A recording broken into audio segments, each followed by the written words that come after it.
ಆತ್ಮೀಯ ಯಾಜ್ 16 ನ್ಯೂಸ್ ಅರ್ಥಾತ್ ಹೇ ಸೀತಾರಾಮಗೆ ಸ್ವಾಗತ. ನಾನು ನಿಮ್ಮ MI ಅಥವಾ ಮಲ್ಲಪ್ಪ ಜೋತಾವಾರ್. ಆದ್ಮೇಲೆ ಈಗ ತಾವು ದಿನ ಸುದ್ದಿಗಳನ್ನ ಅದರ ಜೊತೆಗೆ ವಿಶೇಷತೆಗಳನ್ನ ನೋಡ್ತಾ ಹೋಗಿ ವಿಶೇಷ ಈ ಮೊದಲನೇ ಸುದ್ದಿಯನ್ನು ನೋಡಿ.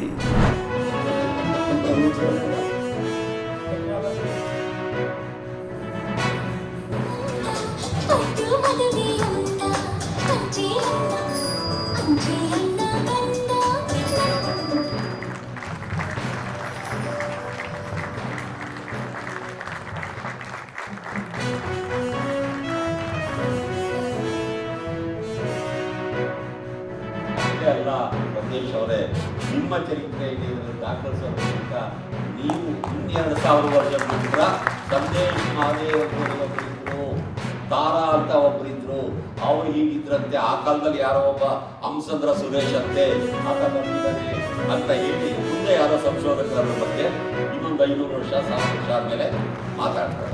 ಎಂಥ ನಿರಂತರತೆ, ಎಂಥ ಶಾಶ್ವತತೆ ಇದೆ ಅನ್ನೋದು ನಾವು ಅರ್ಥ ಮಾಡಬೇಕು. ಅಕ್ಷರ ಅಂದರೆ ಶಾಶ್ವತವಾದದ್ದು ಅದು. ಆ ಥರದ ವಿಚಾರಗಳೆಲ್ಲವೂ ಕೂಡ ನಿಮ್ಮ ಇಲಾಖೆಯ ಬಗ್ಗೆ ಇಲ್ಲಿದೆ. ಈ ಕೃತಿ ನಿಮಗೆ ಬಹಳ ಸುಲಭಕ್ಕೆ ಓದಿಸ್ಕೊಡ್ತದೆ. ಹಾಗಾಗಿ ತಾವೆಲ್ಲ ಓದಬೇಕು ಅಂತ ಅದೇ ಕ್ಯಾಪ್ಚರ್ ಮಾಡಿಕೊಂಡು ನಿಮ್ದೊಂದು ಅಡ್ರೆಸ್ ಇರ್ತದೆ, ಡಿಜಿಟಲ್ ಕೊಟ್ಟು ಒಂದು ಐನಲ್ಲಿ ನಿಮ್ಮ ಹೆಸರನ್ನ 1-2-3 ಅಕ್ಷರಗಳನ್ನ ತಗೊಳ್ಳೋದು, ಆಮೇಲೆ 1-2 ನಂಬರ್ 3-4 ನಂಬರ್ಗಳನ್ನ ಜೋಡಿಸಿ. ಅಂದರೆ ನಮ್ಮ ಇಲಾಖೆ ಸುಮಾರು 170 ವರ್ಷ ಆಗಿದೆ ಇಲ್ಲಿ. ಅಂದರೆ ಬ್ರಿಟಿಷರ ನಂತರ, ಬ್ರಿಟಿಷರ ಹಿಂದೆ ಕೂಡ ಇತ್ತು, ಬ್ರಿಟಿಷರ ನಂತರ ಸುಮಾರು ಬದಲಾವಣೆಗಳು ಆಗ್ತಾ ಇದೆ. ಡ್ರೋನ್ ಹಾಕಿದ್ವಿ, ಡ್ರೋನ್ ಕೂಡ ಕೆಲವು ಕಡೆ ಪೈಲಟಲ್ಲಿ ಮಾಡ್ತಾ ಇದ್ವಿ. ಮತ್ತು ಬೆಂಗಳೂರಂಥ ಶಹರದಾಗ ಅದನ್ನು ಕೂಡ ಮಾಡುವಂಥ ಸಾಧ್ಯತೆಗಳು ಇರ್ತದೆ.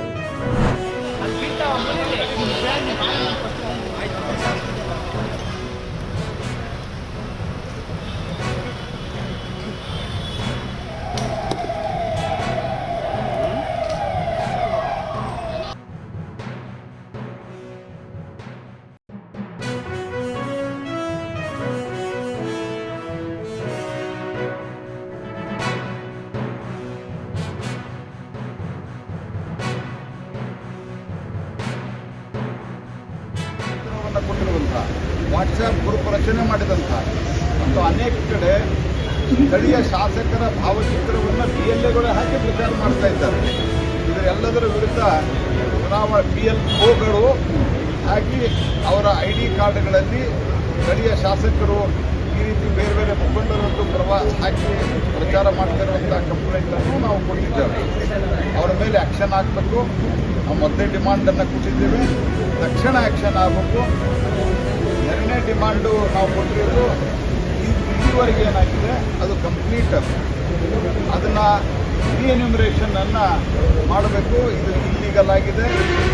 ಇದು ನಿಜವಾದ SIRದ ಒಂದು ಪ್ರಕ್ರಿಯೆ ಏನಿದೆ, ಅದರ ಉದ್ದೇಶ ಏನಿದೆ, ಅದು ವಿಫಲಗೊಳಿಸುವಂಥ ಒಂದು ಕುತಂತ್ರ ಆಗಿದೆ. ನಿಷ್ಪಕ್ಷಪಾತವಾಗಿ ಯಾವುದೇ ರೀತಿಯ ದೋಷವನ್ನು ಇವತ್ತು ಜಾರಿಗೆ ತರ್ತಕ್ಕಂಥದ್ದಕ್ಕೆ ಅವಕಾಶ ಕೊಡದೇ ಇರತಕ್ಕಂಥ ರೀತಿಯಲ್ಲಿ ಇವತ್ತು ಕೆಲಸ ಆಗ್ತಿಲ್ಲ ಅಂತಕ್ಕಂಥದ್ದನ್ನು ನೀವು ಸಹ ಈಗೇನು ದಾಖಲೆ ಸಮೇತ ಪ್ರತಿಬಿಂಬಿಸ್ತಾ ಇದ್ದೀರಿ. ಇವತ್ತು ಈ 5 ದಿನಗಳ ಕಾಲ ನಡೆದಿರ್ತಕ್ಕಂಥ ಹಲವಾರು ಅಕ್ರಮಗಳ ಮಾಹಿತಿಗಳನ್ನು, ದಾಖಲೆಗಳನ್ನು, ಪೆನ್ಡ್ರೈವನ್ನು ಇವತ್ತು 2 ಪಕ್ಷದಲ್ಲಿ ನಾವೇನು ಕಲೆಕ್ಟ್ ಮಾಡಿದ್ದೇವೆ, ಕೊಟ್ಟಿದ್ದೇವೆ ಇವತ್ತು ಚುನಾವಣಾ ಇಲ್ಲಿಯ ನಾಯಕರಿಗೆ. ಅದರಿಂದ ಇವತ್ತು ಈ ರಾಜ್ಯ ಸರ್ಕಾರ ಇವತ್ತು ಯಾವ ರೀತಿಯಲ್ಲಿ ಅಧಿಕಾರಿಗಳನ್ನು ಇಲ್ಲಿ ಏನಾಗುತ್ತೆ, ಅವರೇನೋ ಪ್ರಿಯಾಂಕಾ ಖರ್ಗೆ ಅವರು ಚುನಾವಣಾ ಆಯೋಗದವರು ಕರ್ತವ್ಯಗಳಿರ್ತಾರೆ ಅಂತ ಏನು ಹೇಳ್ತಾರೆ.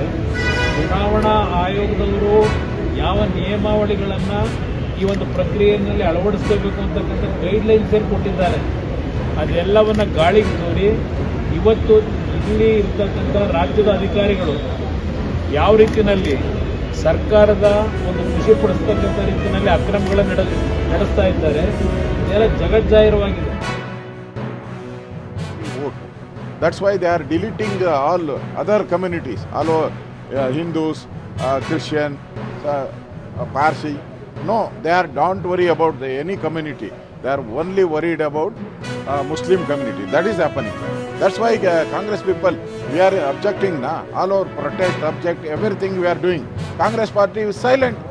They are provoking, they are doing, they are misusing the government officials. That's why I think tomorrow we'll go to meet National Election Commissioner also. Tomorrow, I think.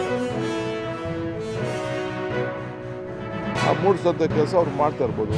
ನಾನು ಎಲ್ಲ MLAಗಳಿಗೆ ಡಿಫೀಟ್ ಕ್ಯಾಂಡಿಡೇಟ್ಗೆ ನಮ್ಮ ಪಾರ್ಟಿಯವ್ರಿಗೆಲ್ಲ ಕರೆದು ಹೇಳಿದ್ದೀನಿ, ಹುಷಾರಪ್ಪ, ನಿಮ್ಮ ಮತದ ಹಕ್ಕು, ದೊಡ್ಡ ಸಂಚು ನಡೀತಾ ಇದೆ ಬೇರೆ ರಾಜ್ಯದಲ್ಲಿ ಇರೋ ಥರ, ನೀವು ಹುಷಾರಾಗಿರಿ ಅಂತ ನಾನು ಹೇಳಿದ್ದೇನೆ. ತಪ್ಪೇನಿದೆ ಅದು? ಇದು ನನ್ನ ಡ್ಯೂಟಿ ಅಲ್ವಾ? ನಿಮ್ಮ ಓಟ್ ಉಳಿಸುವಂಥದ್ದು ಡ್ಯೂಟಿ ಅಲ್ವಾ? ನಿಮ್ಮ ರಕ್ಷಣೆ ಮಾಡಬೇಕಾದಂಥ ಡ್ಯೂಟಿ ಅಲ್ವಾ? ನಿಮಗೇನು ನಾವು ಸರ್ಕಾರದ ಸೌಲಭ್ಯಗಳನ್ನು ಕೊಡ್ತಾ ಇದ್ದೀವಿ, ಬಡವರಿಗೆ ಅದನ್ನೆಲ್ಲ ಕೊಡಬೇಕಾದ ನಮ್ಮ ಡ್ಯೂಟಿ ಅಲ್ವಾ? ಇದ್ರ ಬಗ್ಗೆ ನಮ್ಮ ಆಲೋಚನೆ ಇದೆ. ಪಾಪ ರಾಜಕಾರಣ ಮಾಡ್ತವ್ರೆ, ರಾಜಕಾರಣ ಮಾಡೋರಿಗೆ ಬೇಡನಕ್ಕೆ ಆಗ್ತದ? ಟೀಕೆ ಮಾಡ್ತಾ ಇದ್ದಾರೆ, ಟೀಕೆ ಮಾಡೋರಿಗೆ ಬೇಡನಕ್ಕೆ ಆಗ್ತದ?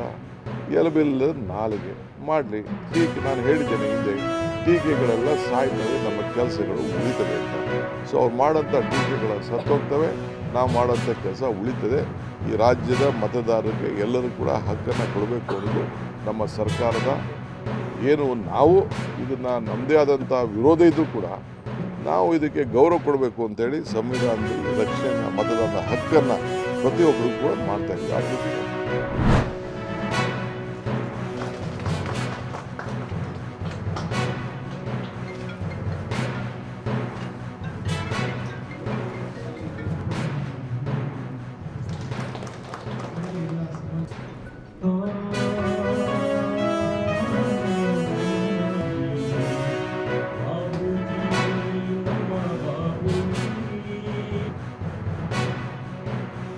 ಸುದೀರ್ಘವಾಗಿ ಅವರು MP ಆಗಿದ್ದವರು ಅಂತ ಹೇಳಿದ್ರೆ ಇಡೀ ನಮ್ಮ ಪ್ರಪಂಚದಲ್ಲೇ ಯಾರು ಅವರ ದಾಖಲೆಯನ್ನು ದೀರ್ಘಕಾಲದ MP ಆಗಿ ಕೆಲಸ ಮಾಡಿದವರು ಅವರನ್ನೇ. ಸೊ ಅವರ ಒಂದು ಏನು ಮಾರ್ಗದರ್ಶನ ಕೊಟ್ಟಿದ್ದಾರೆ ಅದರಲ್ಲಿ ನಾವೆಲ್ಲರೂ ಅಳವಡಿಸ್ಕೊಳ್ಬೇಕು ಅಂತ ನಾನು ಈ ಸಂದರ್ಭದಲ್ಲಿ ಹೇಳ್ತೀನಿ.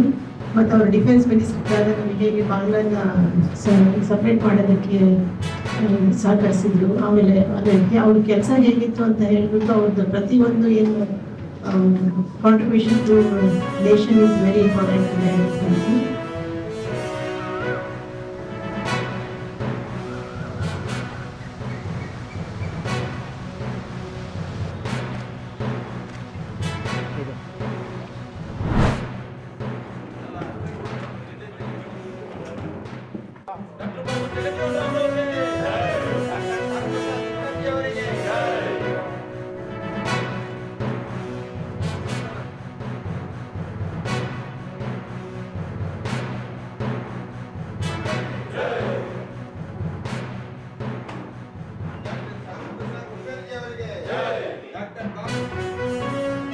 ಸ್ವತಃ ಇಂದಿರಾ ಗಾಂಧಿ ಏನು ಓಪನ್ ಆಗಿ ಜಗಜೀವನ್ ರಾಮ್ ಅವರನ್ನ ಹೊಗಳಿದ್ದು ನಮ್ಮೆಲ್ಲರಿಗೂ ಗೊತ್ತಿದೆ.